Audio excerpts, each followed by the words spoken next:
Hello everybody, welcome to engineers academy. Dear students, आपका सबका स्वागत है इस जॉब अपडेट सेक्शन में। जैसा कि आपको पता है कि हम गेट से रिलेटेड जितनी भी वैकेंसीज आती हैं हम आपके साथ में शेयर करते हैं वो। सो डियर स्टूडेंट्स, फिर से इसी सीरीज को आगे बढ़ाते हुए मैं आपके लिए लेके आया एक बहुत ही बेहतरीन अपडेट जो कि है ओएनजीसी के बारे में। आपने टाइटल में पढ़ लिया है, आप मेरे पीछे स्क्रीन पे भी देख पा रहे हैं। आज की अपडेट होने वाली ओएनजीसी की, oil and natural gas corporation की तरफ से गेट 2020 के बेसिस पे यहाँ पे वैकेंसीज निकली हैं। कितनी वैकेंसीज है, कौन कौन स्ट्रीम अप्लाई कर सकते हैं, क्या क्राइटेरिया है, सारी की सारी चीजें, डेट्स वगैरह सब कुछ यहाँ पे मैं डिस्कस करने वाला हूँ। सो ओएनजीसी के डिटेल्ड नोटिफिकेशन को मैं यहाँ पे डिस्कस करने वाला हूँ। अगर पसंद आए तो जरूर लाइक कीजिएगा। सो डियर स्टूडेंट्स, चलिए शुरू करते हैं वीडियो को।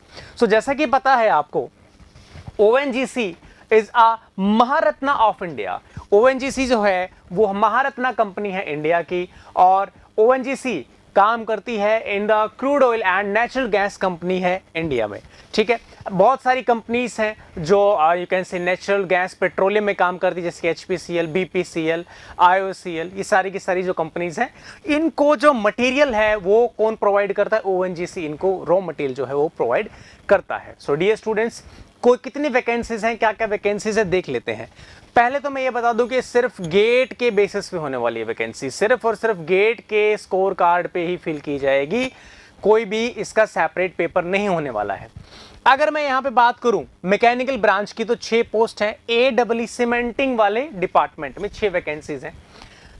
पहली बात मैं बता देता हूं, कोई भी ब्रांच हो उसके लिए मिनिमम यहाँ पे परसेंटेज ऑफ मार्क्स 60% रखे गए हैं, नॉट 59.9%, इट इज 60%। ठीक है, तो मैं बार बार रिपीट नहीं करूंगा, सबके लिए 60% है। देखिए, मैं बहुत सारे बच्चों के वीडियो अपलोड होने के बाद में कमेंट्स देखता हूं, तो बहुत सारे बच्चों के ऐसे डाउट होते हैं जो मैं ऑलरेडी वो डाउट आपके वीडियो में डिस्कस कर चुका होता हूं। तो इसलिए मेरी आप सब लोगों से रिक्वेस्ट है कि वीडियो को थोड़ा अच्छे से ध्यान से देखें कि मैंने किसके बारे में क्या बताया है। ठीक है, बहुत सारे ऐसे डाउट्स निकल के आते हैं जो मैं ऑलरेडी वीडियो में डिस्कस करता हूं। थोड़े ध्यान से आपको देखना है कि मैं वीडियो में क्या डिस्कस कर रहा हूं। ठीक है, देखिए, अगर परसेंटेज ऑफ मार्क्स की बात की जाए तो कोई भी क्वालिफिकेशन हो, कोई भी पोस्ट हो, सबके लिए 60% ऑफ मार्क्स मैंडेटरी है, मिनिमम इतने होने चाहिए, अदरवाइज आप फॉर्म अप्लाई नहीं कर सकते हो। अगर सीमेंटिंग डिपार्टमेंट में बात करें, मैकेनिकल ब्रांच में 6 हैं, पेट्रोलियम में 1 वैकेंसी है। मैकेनिकल में आपकी बैचलर डिग्री होनी चाहिए, मैकेनिकल इंजीनियरिंग में आपका कोड होना चाहिए गेट में एमई, पेट्रोलियम इंजीनियरिंग में कोड होना चाहिए पीई। ठीक है, अगर यहाँ पे सिविल की बात करें तो 18 पोस्ट यहाँ पे है, और इसमें आपका जो you can say gate code है वो सीई होना चाहिए, और आपकी बैचलर डिग्री होनी चाहिए सिविल इंजीनियरिंग में।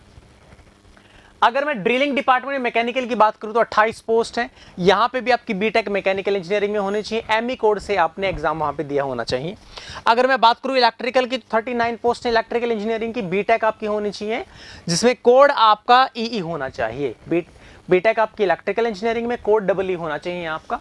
ठीक है, इलेक्ट्रॉनिक्स की बात करें तो 5 पोस्ट हैं, इसके अंदर आपकी बीटेक होनी चाहिए ईसी में, ईएनटी में है, और अगर आपकी टेलीकॉम इंजीनियरिंग में है तो भी आप फॉर्म को अप्लाई कर सकते हैं। ठीक है, बट आपका जो गेट कोड होगा वो होगा ईसी गेट कोड से आपने पेपर देना होगा। ठीक है, 60% मार्क्स, एमएससी फिजिक्स से आपके पास में विद द इलेक्ट्रॉनिक्स ब्रांच तो डेफिनेटली आप अप्लाई कर सकते हैं। ठीक है, अगर मैं आगे बात करूं इंस्ट्रूमेंटेशन की तो इंस्ट्रूमेंटेशन में 32 पोस्ट है यहाँ पे, और इंस्ट्रूमेंटेशन में आपका जो कोड है दैट इज आईएन, तो आपकी बीटेक होने चाहिए इंस्ट्रूमेंटेशन इंजीनियरिंग में, और कोड होना चाहिए आपका आईएन, आपका बेसिकली कोड होना चाहिए। अगर मैं बात करूं फिर एडब्ल्यू मैकेनिकल में, सो मैकेनिकल में आपको 31 post, BTech mechanical engineering code आपका एमई। मैकेनिकल प्रोडक्शन डिपार्टमेंट में बात करें तो 21 पोस्ट हैं, फिर से बीटेक मैकेनिकल इंजीनियरिंग कोड रहेगा आपका एमई। अगर हम प्रोडक्शन ब्रांच में बात करें केमिकल की तो 16 पोस्ट रहेंगी, आपका बीटेक होना चाहिए केमिकल इंजीनियरिंग में, और कोड रहेगा आपका सीएच। अगर यहाँ पे पेट्रोलियम की बात करें तो पोस्ट रहेंगी 12, बीटेक होने चाहिए आपके पेट्रोलियम इंजीनियरिंग में, और अप्लाइड पेट्रोलियम इंजीनियरिंग में भी है तो डेफिनेटली अप्लाई कर सकते हैं, बट कोड रहेगा आपका पीई। अगर मैं यहाँ पे मटेरियल मैनेजमेंट ऑफिसर की बात करूं तो ये पोस्ट हर कोई भर सकता है, ME, CH, CE, EE, EC, IN, कोई भी कोड है आपका तो डेफिनेटली आप अप्लाई कर, किसी भी कोड से आपने पेपर दिया तो अप्लाई कर सकते हैं। आपकी ग्रेजुएशन होनी चाहिए, बस ग्रेजुएशन होनी चाहिए in any discipline with the minimum 60% of marks. चलिए, अगर प्रोग्रामिंग ऑफिसर की बात करें तो बीटेक होना चाहिए आपका कंप्यूटर इंजीनियरिंग में, आईआईटी में है डेफिनेटली अप्लाई कर सकते हैं, एमसी है डेफिनेटली अप्लाई कर सकते हैं, अगर आपकी पीजी है इन द कंप्यूटर इंजीनियरिंग तो डेफिनेटली आप अप्लाई कर सकते हैं। बट यहाँ पे कोड रहेगा आपका सीएस कोड से आपका एग्जाम देना होना चाहिए। ट्रांसपोर्ट ऑफिसर में आपका अगर बीटेक है मैकेनिकल इंजीनियरिंग में और ऑटो इंजीनियरिंग में तो डेफिनेटली अप्लाई कर सकते हैं, बट कोड आपका एमई होना चाहिए। यहाँ पे टोटल पोस्ट 7 है। इंडस्ट्रियल इंजीनियरिंग में आपका 3 पोस्ट के लिए फॉर्म है और बीटेक होना चाहिए आपका इंडस्ट्रियल इंजीनियरिंग में और कोड रहेगा आपका यहाँ पे PI. Okay, so dear students, ये थे इसके seat wise distribution. I hope कि आपको डिस्ट्रीब्यूशन समझ में आया होगा। अब थोड़ा देख लेते हैं कि सिलेक्शन प्रोसेस यहाँ पे क्या होने वाला है। देखो, जैसा कि मैंने बताया, गेट 2020 के बेसिस पे नोट 21 ना 22 ना 23 ना 25 ना 36, समझ रहे हो क्या कह रहा हूं, ना तो उससे पहले का ना उसके बाद का, गेट 2020 का ही आपके पास में स्कोर कार्ड होना चाहिए। वेटेज क्या रहेगी देखते हैं। वेटेज रहेगी 60 मार्क्स, और यू कैन से कि 60%, क्योंकि यहाँ पे जो टोटल होने वाला है दैट इज 100 मार्क्स, तो 60% जो है आपका गेट 2020 का स्कोर कार्ड, और यहाँ पे क्वालिफिकेशन जो है आपकी उसका भी मार्क्स जुड़ेगा यहाँ पे, मैक्सिमम 25 मार्क्स। ठीक है, 20 मार्क्स रहेगा आपका एसेंशियल क्वालिफिकेशन। जैसा एसेंशियल क्वालिफिकेशन का मतलब क्या है, जैसे कि आपका बीटेक है और अगर आपने एमटेक किया है और आप पीएचडी में हैं तो आपको मैक्सिमम जो है 5 मार्क्स उसके दिए जाएंगे। ठीक है, चलिए अगर इंटरव्यू की बात करें तो इंटरव्यू 15 मार्क्स आपके इंटरव्यू के यहाँ पे रखे गए। ये भी एक बहुत ही महत्वपूर्ण, बहुत ही इंपॉर्टेंट स्टेज होती है इंटरव्यू वाली भी। So this is your selection process after the GATE 2020। आपको ये सारे प्रोसेस में से गो थ्रू होना पड़ेगा और उसके बाद में आपका सिलेक्शन होने वाला है। ठीक है, चलिए थोड़ा एज लिमिट की बात कर लेते हैं। तो अगर मैं एज लिमिट की बात करूं, देखो मैं ड्रिलिंग सीमेंटिंग वाले डिपार्टमेंट की बात कर देता हूं।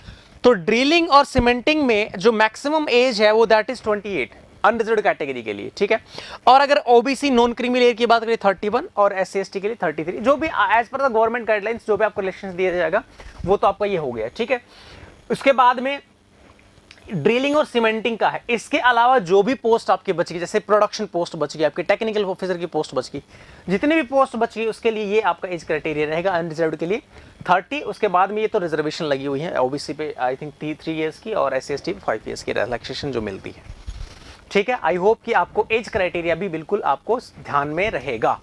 एप्लीकेशन की फीस की बात करें, general EWS candidate OBC candidate को 300 रुपीज यहाँ पे करने होंगे, और अगर आप reserved in the sense SC ST and PWD candidate हैं तो आपको कोई भी यहाँ पे पैसा पे करने की जरूरत नहीं है। आगे हम बात करें तो इंपॉर्टेंट डेट्स की, तो देख लीजिए, mark this date on your calendar, अच्छे से ध्यान से देख लीजिए डेट।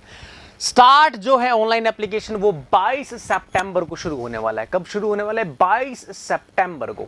ठीक है, 22 सितंबर को शुरू होने वाला, क्या शुरू हो चुका है आपका।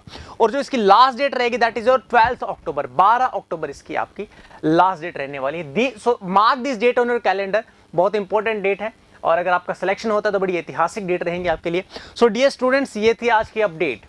आपको कैसी लगी जरूर कमेंट सेक्शन में बताओ।